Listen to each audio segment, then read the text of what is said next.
욥기 35장 9절에서 16절입니다. 사람은 학대가 많음으로 부르짖으며 군주들의 힘에 눌려 소리치나 나를 지으신 하나님은 어디 계시냐고 하며 밤에 노래를 주시는 자가 어디 계시냐고 말하는 자가 없구나. 땅의 짐승들보다도 우리를 더욱 가르치시고 하늘의 새들보다도 우리를 더욱 지혜롭게 하시는 이가 어디 계시냐고 말하는 이도 없구나. 그들이 악인의 교만으로 말미암아 거기에 부르짖으나 대답하는 자가 없으면 헛된 것은 하나님이 결코 듣지 아니하시며 전능자가 돌아보지 아니하심이라. 하물며 말하기를 하나님은 배울 수 없고 이에 판단하심은 그 앞에 있으니 나는 그를 기다릴 뿐이라 말하는 그대일까 보냐. 그러나 지금은 그가 진노하심으로 벌을 주지 아니하셨고 악행을 끝까지 살피지 아니하셨으므로 욥이 헛되이 입을 열어 지식 없는 말을 많이 하는구나. 아멘.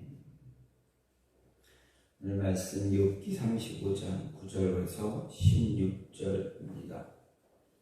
오늘 말씀은 이제 엘리후의 3차 변론에 이어진 어제에 이어서 계속적으로 3차 변론에 관한 이야기입니다. 즉 욥은 인간의 의의 상대적인 무가치성을 강조했고 자기의 의를 주장하며 회개를 거부한 욥을 이제 비판한 사실에 이어서 엘리후가 자기 의에 근거한 욥이 회개를 거부하고 인간의 보편적인 성향에 따른 것이라고 욥을 직접적으로 비판하고 있습니다. 간접적으로 비판한 것에 이어서 이제는 직접적으로 비판을 하고 있는 것을 볼 수 있습니다. 먼저 9절부터 13절 말씀을 생각해 보면 통상 세인들은 고통 중에 부르짖으면서도 하나님을 찾지 않고 하나님의 응답을 받지 못한다 말하면서 욥이 하나님께 부르짖음에도 불구하고 하나님의 응답을 받지 못한 그것은 진심을 다해서 하나님을 찾지 않은 결과다라는 것입니다. 그리고 14절 말씀에서는 욥이 하나님을 뵙기만 하면 그분과 일의 시비를 가리려고 한다 말함으로써 하나님을 만나지 못하는 그것은 하나님을 만나고자 하는 동기가 그의 자만에 있기 때문이다 또한 강조합니다. 그리고 15절 16절에서 자기의 의를 계속해서 주장하는 것 아직 완전한 증거를 받지 않은 자의 교만이다라고 이렇게 엘리후는 변론을 하고 있습니다.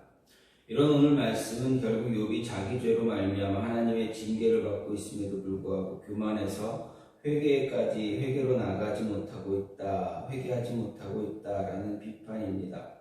즉 욥이 하나님의 징계를 받고 자신의 잘못을 뉘우치며 진심을 다해서 하나님을 찾아 회개하기만 하면 하나님을 만날 수 있지만 회개는커녕 자기의 의로움만 주장하기에 자신의 죄를 인정하지 않고 교만하기에 하나님을 만나기만 하면 시시비비를 가리려고 하기 때문에 결코 하나님을 만날 수 없다라고 이야기합니다. 그리고 욥이 그렇게 교만한 태도를 취하는 그가 죄를 짓고도 아직은 하나님의 징벌을 다 받지 않은 덜 받은 결과다라는 것입니다. 물론 어떻게 보면 문자 그대로 보기만 한다면 엘리후의 말 그렇게 틀린 말은 아닙니다. 하지만 욥의 상황을 비춰보면 욥이 고난을 받게 되는 그 상황을 좀 생각하다 보면 엘리후의 주장 역시도 좀 잘못된 주장이다라는 것을 우리는 생각할 수가 있습니다. 욥의 상황과는 어울리지 않는 그런 이야기입니다. 그렇게 오늘 말씀을 보면서 생각할 수 있는 것은 하나님만이 우리의 유일한 위로 도움을 주실 수 있는 분이 오직 하나님밖에 없다라는 것입니다. 9절 말씀을 보면 사람들의 학대가 심해지면 부르짖고 세력 있는 사람이 짓누르면 도움을 구한다라고 이야기합니다. 즉 고통당하면 부르짖고 도와줄 일을 찾는 것이 바로 우리들의 모습이다라는 것을 이야기해 줍니다. 하지만 찾는 대상이 누구인가 하는 것이 중요한 것을 알 수가 있습니다. 그 대상이 우상에게 부르짖을 수도 있고 또 사람에게 부르짖을 수도 있다라고 볼 수 있습니다. 그리고 또 한 가지는 하나님을 찾을 수도 있습니다. 힘들고 어려울 때 사람들은 우상을 찾는 경우가 많습니다. 그리고 사람들의 도움을 요구할 때도 많습니다. 그리고 어떤 이들은 우리와 같은 사람들은 하나님을 찾아 하나님께 부르짖기도 합니다. 하지만 누가 우리에게 유일한 도움이 되는가 생각해 보면 우상이나 사람은 아무것도 아니고 오직 하나님만이 우리에게 도움을 줄 수 있다라는 것입니다. 쉽게 생각하면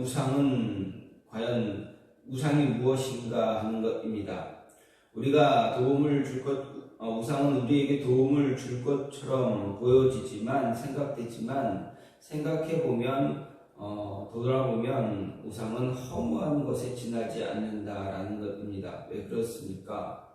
우상이 어떻게 생겨난 건가 생각해 보면 우상은 다 우리가 사람이 만든 것입니다.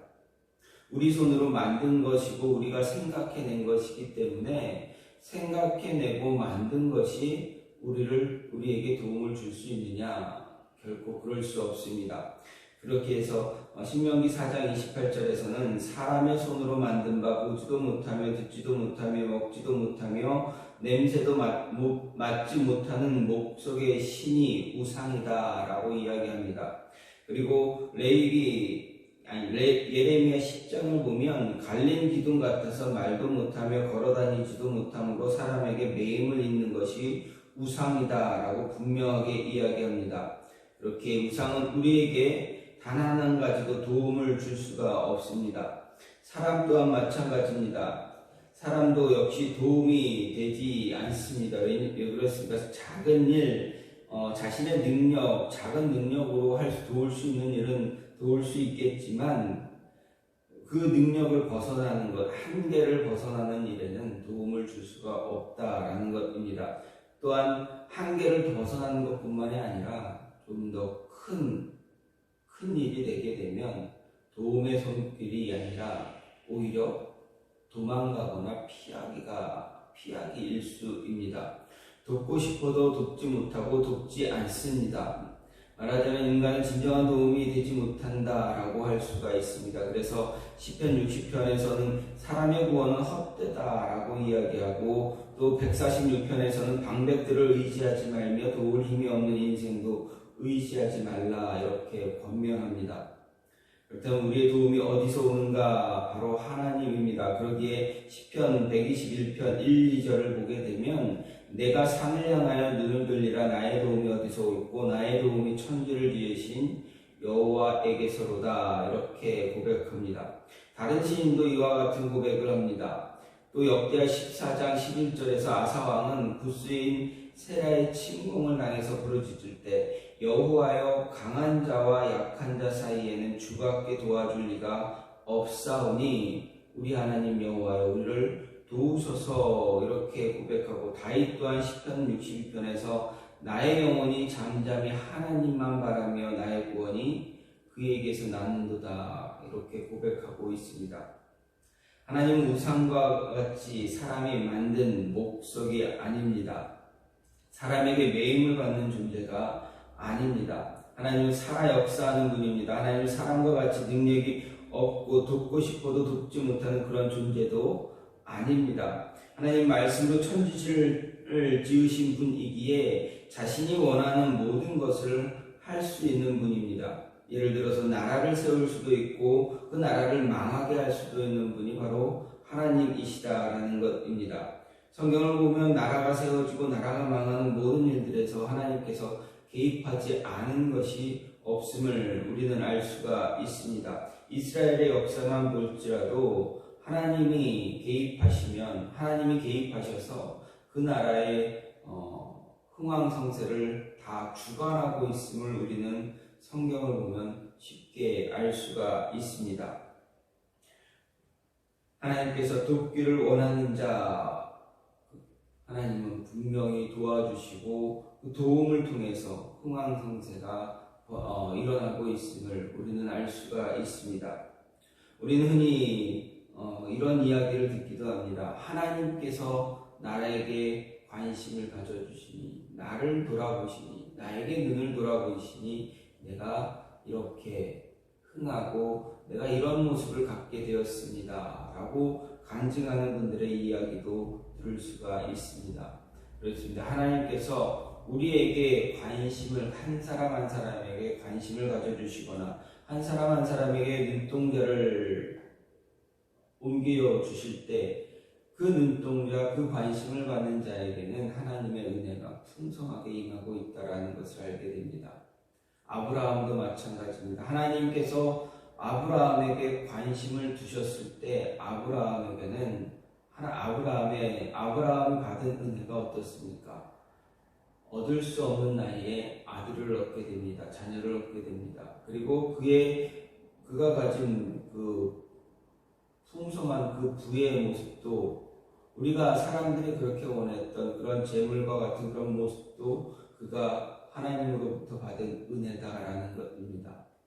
그가 갈대아 우르에서 고향을 떠나서 이제 새로운 땅을 개척해 나갈 때 그가 어떻게 홀로 어떻게 설 수가 있겠습니까? 그 많은 그 힘든 여정 가운데 그가 버텨낼 수 있는 것이 무엇으로 버텨낼 수가 있겠습니까? 하나님의 도우심, 하나님의 인도하심 때문이다라는 것입니다. 그래서 여호와는 나의 힘과 나의 방패시니 내 마음이 저를 의지하여 도움을 얻었도다.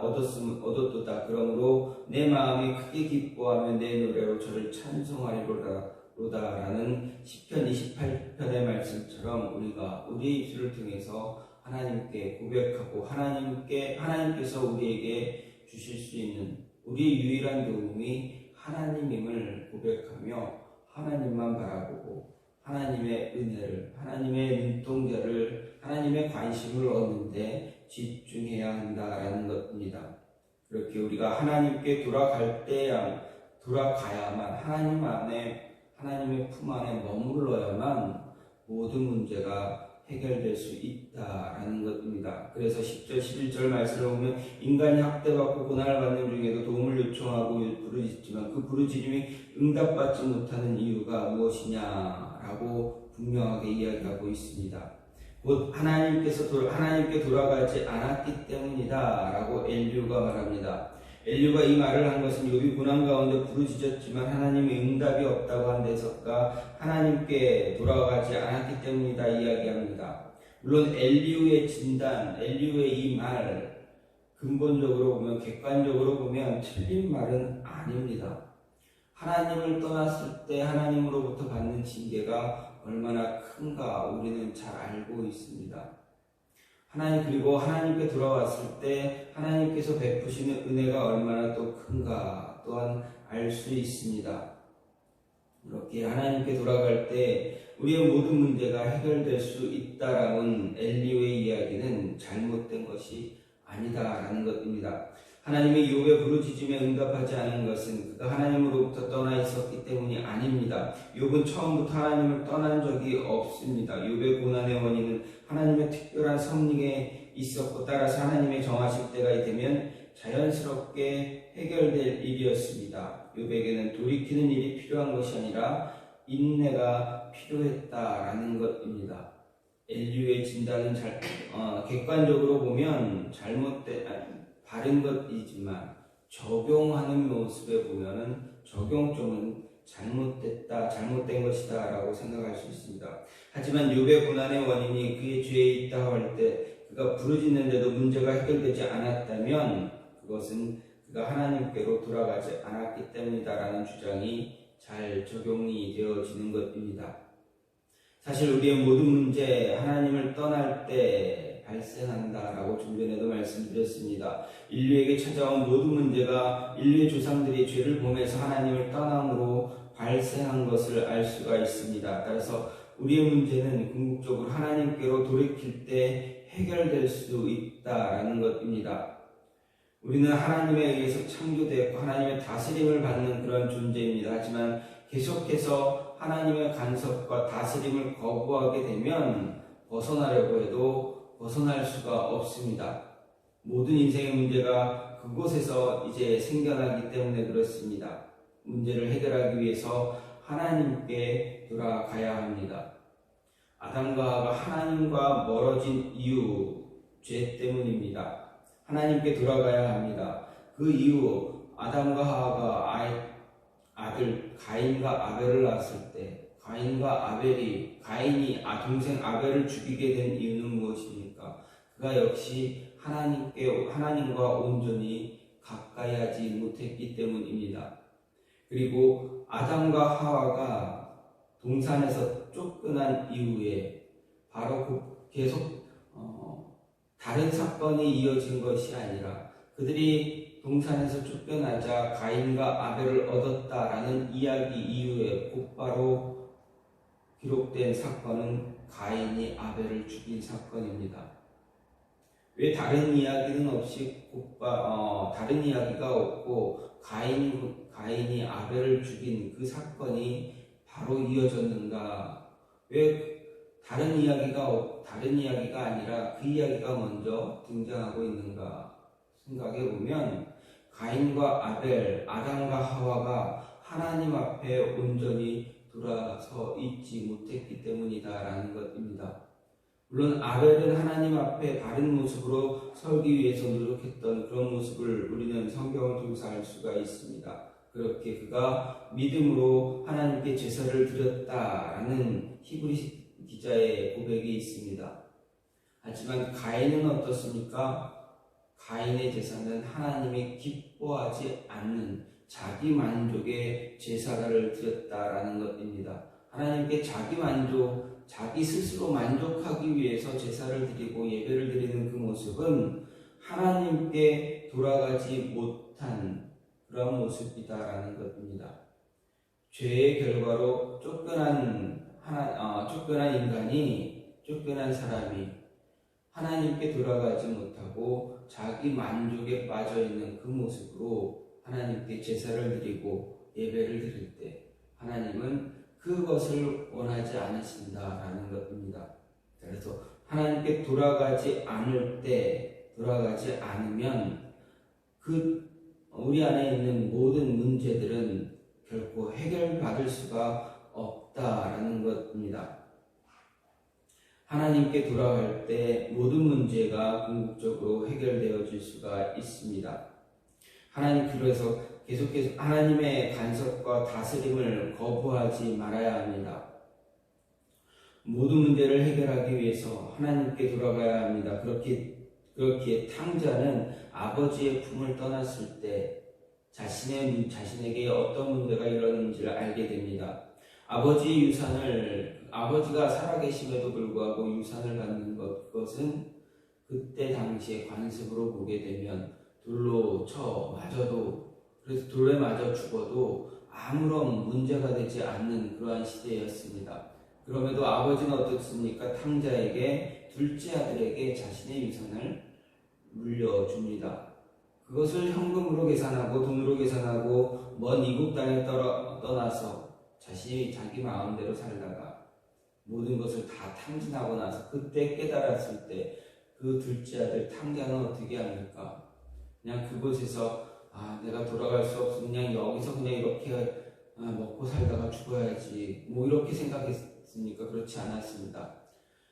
둘째 아들 그 탕자는 아버지의 품을 생각했습니다. 아버지와 함께 하는 사람들, 아버지와 함께 있는 하인들, 그들은 어떻게 생각했을까? 어떻게 살아가고 있는가? 분명 이 험난한 이 흉년의 시대, 이 힘든 시기에도 그들에게는 늘 아버지가 풍족하게 그들에게 원하는 것을 주고 계신다, 주실 것이다 라는 것을 생각했습니다. 그래서 어떻게 합니까? 돌이키길 원했습니다. 돌아가길 원했습니다. 분명 아버지께 돌아갈 만한 어떠한 면목, 체면, 어떤 그런 것들은 아무것도 없었지만 그래도 아버지이기 때문에 아버지께 돌아가야 내가 살 수 있다. 내가 다시 살아볼 수 있겠다. 라는 생각을 가졌기에 그가 아버지께로 돌아갔습니다. 잠시의 기쁨을, 아버지를 떠나서 잠시 기쁨을 누릴 수 있었지만 그 기쁨은 얼마 가지 못한다라는 것을 우리에게 이야기해 주고 있습니다. 우리도 하나님을 떠나서 잠시 동안은 기뻐할 수가 있습니다. 잠시 동안은 내 마음대로 살 수 있고 내 마음대로 살게 기쁨을, 내가 원했던 기쁨들을 누릴 수가 있습니다. 사단은 우리에게 그런 모습을 줍니다. 아버지, 하나님을 떠날 때 너희에게 진정한 기쁨이 있다라고 유혹합니다. 처음에는 많은 것을 줄 것처럼 이렇게 하나씩 하나씩 우리가 원하는 것을 주지만 시간이 지나면 어떻습니까? 사단은 우리에게 원하는 것을 주지 않고 도리어 자신이 원하는 것을 빼앗아 갑니다. 우리의 마음과 우리의 심령 모든 것들을 다 빼앗아서 자신의 노예로 만들어 버립니다. 그렇게 하나님과 함께 있을 때 모든 문제가 해결되어질 수 있다는 것 잊지 말아야 합니다. 어떤 한 남자가 자신에게 힘든 상황이 있을 때 자신에게 어떤 사람이 와서 이제 이야기합니다. 유혹을 합니다. 여기 10잔의 음료수가 있는데 한 잔은 독약이고 9잔은 꿀물입니다. 이 10잔 가운데 한 잔을 마시면 꿀물을 먹으면 내가 당신이 원하는 그러한 만큼의 액수의 재물을 주겠습니다. 이렇게 유혹합니다. 그 남자는 10잔 가운데 한 잔, 9잔은 꿀물이고 한 잔은 독약이기에 그 제안을 수락하고 한 잔을 마십니다. 먹었더니 꿀물입니다. 그래서 자신이 원하는 모든 재물, 자신이 원하는 만큼의 재물을 얻습니다. 얼마 가지 않아 모든 것 다 탕진하고 있을 때 또 그 사람이 그런 유혹을 합니다. 그러면서 또 이야기합니다. 만약에 이걸 다 쓰고 또 혹시라도 생각나면 찾아와라. 그 사람은 또 찾아가고 또 찾아갑니다. 마지막 딱 2잔 남았습니다. 계속 10잔을 채워주는 것이 아니라 10잔에서 한 잔씩 빠지면서 이제 딱 2잔이 남았습니다. 꿀물 한 잔과 독약 한 잔입니다. 이제 둘 중에 하나 먹으면 당신은 또다시 원하는 것을 얻을 수 있지만 죽을 수도 있습니다. 이 사람은 어떻습니까? 머물지만 망설이지 않고 한 잔을 택해서 마셨습니다. 그리고 꿀물을 마셨던 이 사람은 외칩니다. 나는 정말 행운하다. 그런데 그 사람이 이야기합니다. 사실은 10잔이 다 꿀물입니다. 독약은 한 잔도 없습니다. 그런데 당신의 인생을 돌아보십시오. 당신은 나의 노예가 된 것입니다. 내가 원하는 대로, 내가 원하는 것은 당신이 방탕한 삶을 사는 것이었습니다. 하나님을 떠나 방탕한 삶을 나를 의지하고 내가 없으면 안 될 정도로 당신의 인생을 망가뜨리는 것이었습니다. 젊었을 때 처음 그 유혹에 빠졌던 그 사람, 이제 나이가 들어서 아무것도 할 수 없는 그 순간까지 그렇게 방탕한 삶에 빠져 있었다라는 것입니다. 간단한 예와 간단한 그런 만들어진 이야기라 할지라도 우리에게 주는 교훈은 큽니다. 탕자는 자신의 죄를, 자신의 잘못을 깨달았을 때, 자신의 문제가 있을 때 아버지께 돌아갔습니다. 그러나 방금 말씀드렸던 이 남자는 돌아가지 않았습니다. 끝내 자신의 죄를 돌이키지 않았다라는 것입니다. 어떤 것이 문제를 해결하는가, 어떤 방법이, 어떤 모습이 문제를 해결할 수 있는가 하는 것입니다. 우리에게 주어진 문제를, 우리에게 많은 문제가 있을 때 해결할 수 있는 것, 하나님께 돌아가는 길뿐입니다. 우리에게 유일한 도움을 줄 수 있는 분 하나님 외에는 없다라는 것 우리는 기억하고 문제가 있을 때 그리고 그 문제가 잘 해결되지 않는 것처럼 여겨질 때도 그럼에도 불구하고 하나님께 매달릴 수 있는 하나님만 붙잡을 수 있는 그런 저와 여러분이 되어줘야 할 것입니다. 자신의 목숨이 위태위태할지라도 그럼에도 불구하고 우리는 하나님 떠나지 않겠습니다 라고 고백했던 다니엘의 친구들 그들의 믿음처럼 오직 모든 어떤 문제가 있으면 하나님만 바라볼 수 있는 그 모습이 저와 여러분 안에 있기를 간절히 소망합니다. 이 시간 같이 기도하기를 원하는 것은 하나님 우리에게 도움을 줄 수 있는 분 오직 하나님밖에 없습니다.